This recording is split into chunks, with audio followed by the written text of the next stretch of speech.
With regard to actions considered by the new government should work to address issues in the legal system as a whole and in problematic long-term official practices that undermine basic rights like the freedom of expression, association, assembly and religion, freedom from arbitrary detention, and the right to fair trial, and the right to life. Thank you very much.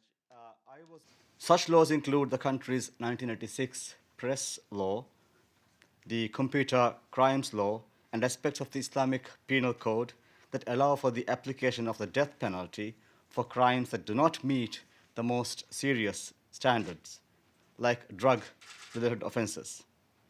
It also includes the retention of cruel and inhuman punishments, such as stoning and amputation, and the retention of broad and poorly defined national security laws.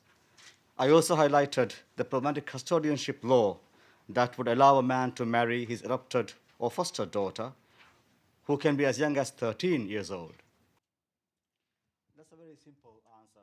I am, however, very pleased to see that there is now a greater openness in Iran to talk about the impact of sanctions, and therefore a desire to engage with countries concerned to ease those sanctions. And I'll be very happy if that should happen, because obviously, sanctions don't help people realize their fundamental rights, and therefore any move to ease those would be welcomed.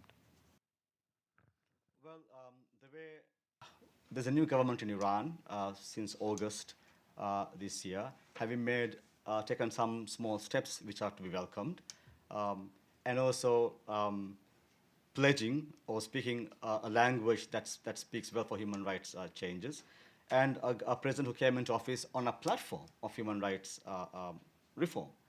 But he hasn't yet had time to implement any of those things in a meaningful fashion. So it would be wrong to assume that things would have changed in the 3-month period for the period we've seen in the past so many years.